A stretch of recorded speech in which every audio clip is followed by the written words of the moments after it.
What's up guys, welcome to another Dead by Daylight tutorial video. Today we're going to talk about how to loop Billy because there's many different types of Billies depending on add-ons that play a little differently. Some of them are the same, but basically we're going to talk about counterplay and how you need to loop differently when you loop a Billy opposed to a normal M1 killer. As always, there's timestamps on the video right here, and a new thing I'm doing is timestamps in the comments below. I'll go ahead and pin it to the first comment. So with that being said, again, I want to jump right in because this is going to be a particularly long video and I want to get it done as soon as possible for you. So yeah, like if you like, subscribe if you like me, and let's get the video started. Okay, so first we need to talk about the different types of Billies before we can talk about the different ways they're going to try to down you. So the first type that I'm going to cover is called Insta Billy, and that's any Billy that uses any good add-on or combination of add-ons that moderately or slightly reduces chainsaw charge time. I'll show them on the screen now. This Billy's chainsaw revs super fast, and so they usually go for things like back revs instead of like snipes or curves, although they do sometimes go for curves. And of course can snipe. But the main thing we want to focus on is how to counter the direct changes to these powers, and then you'll learn how to counter in most situations.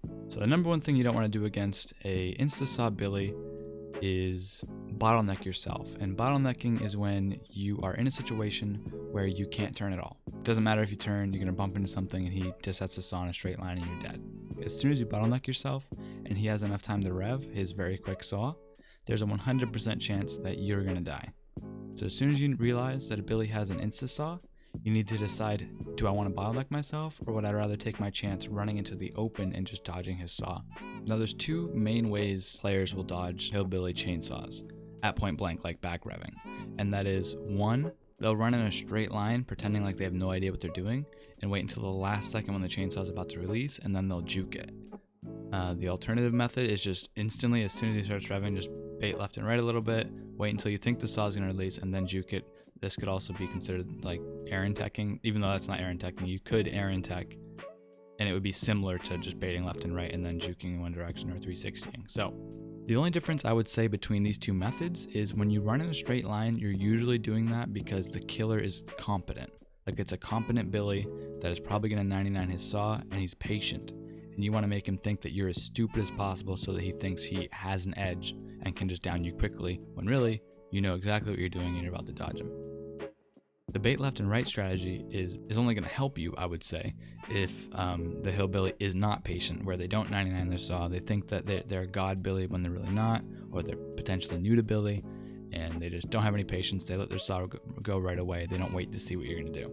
And so baiting left and right immediately doesn't matter because this Billy doesn't have any patience. He's just going to go for it. Like, for sure, neither of these is gonna guarantee you not to get hit. But they're the most common strategy to prevent the back rev chainsaw, essentially. The next Billy we're going to talk about is the Drift Billy, which is any Billy using the add-ons to handle steering. Sometimes they stack both add-ons, but the Thompson Moonshine is pretty strong on its own and really could make you a Drift Billy anyway. Sometimes Drift Billy is called a Sniper Billy because he can like cross-map snipe you and you won't even know what's happening. And it's an interesting thought that nobody would move out of the way when a Billy's barreling towards him. So let's talk about why sniping works. The idea with sniping for Billy is that you want to come from a direction that the survivor does not expect. So if you just hook somebody, you can't go straight from the hook directly to where you think a survivor is in a straight line, because you're going to be in the middle of their screen, the direction that they're looking for you to be coming from. So what you do instead is you have to go around the edge of the map and come from a side, or if you can, come from directly behind them. And what happens is the survivor looks desperately to see where the hell you're coming from. And by the time they decide, maybe I should look all the way behind me towards the wall, there you are, right on top of them, and they can't even move in time. And so that's just a quick explanation of how sniping with Billy works and why survivors don't look around the right way, because you came from a direction that they don't know about. Like, they don't even look in that direction. So yeah, there's not a lot of explanation for how that works. They literally just come from your least expected angle, and that's how they snipe you. So before we talk about double engraving like Skill Billy, where they curve around loops, which can be the majority of the rest of the video explaining how to counter, I want to briefly mention Crack Billy and Bumper Billy.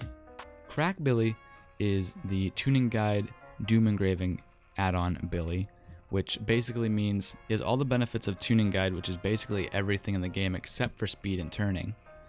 And then he also has speed from the Doom engraving, which makes him like a super aggressive Billy.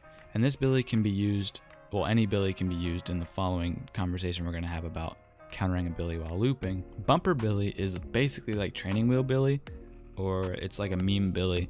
Basically the only thing it is it's like running Windows of Opportunity but on killer. Like, it's just training wheels.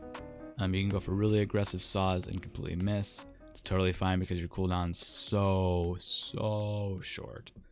But yeah, let's get to my favorite part of the video, which is going to be how to actually loop a Billy that's trying to curve on you around loops and jungle gyms, and what changes you would need to make so that you don't get down so easily against a good Billy. So yeah.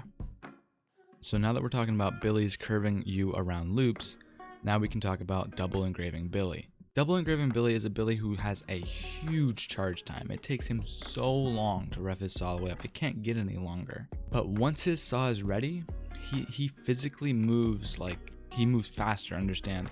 Like, he moves so fast that you don't have time to react. He will fly around that corner so quick that you just don't have time to move if you're just waiting until you see him to react. You have to react before you even see him.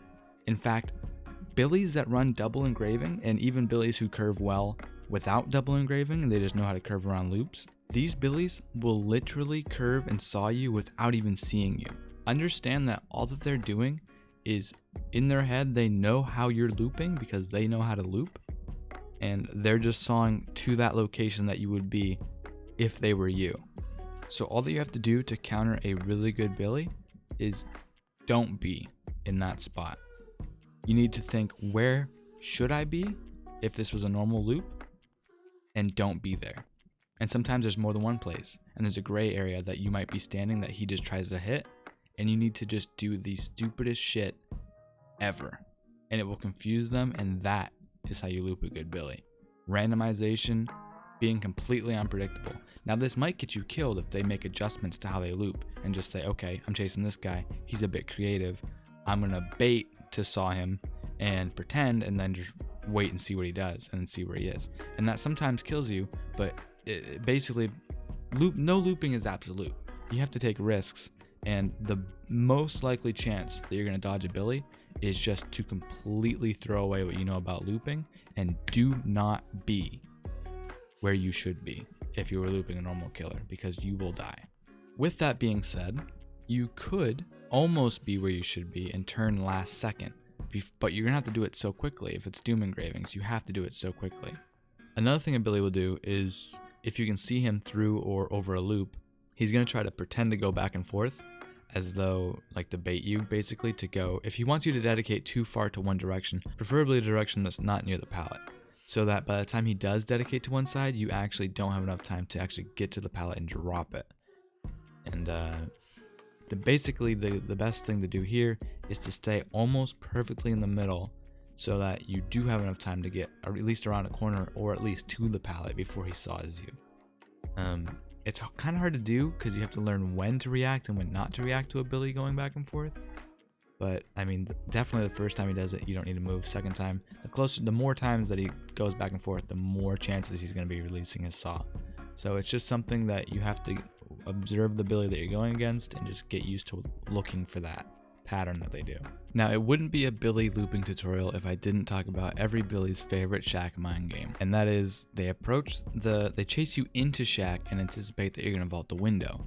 So they pretend like they're coming in the doorway to curve saw you on the inside, and then as soon as they know you saw enough red light that you might dedicate to the vault, they moonwalk backwards and curve you on the outside of the window. And basically the only thing I can tell you to do here, because they might dedicate to either one, it's basically a 50-50, is I would wait to see if they actually come into shack before deciding if you're going to vault. And most of the time I would say you don't have time to vault at all.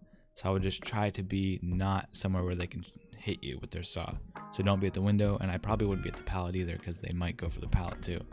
So I would probably try to bait one of the two and move last second. And so with Doom engravings, it's a solid 50-50 what you do. That's probably going to do it for how to loop Billy, at least to the best of my knowledge. I'm sure there's something I left out or some kind of strategy that I'm not thinking of right now. But so feel free to leave that in the comments below. And I encourage people to go down there to check those, because obviously I'm not a perfect survivor or a perfect killer by any means. So yeah. Other than that, thank you so much for watching, and I hope to see you guys in the next one. Have a good night, guys.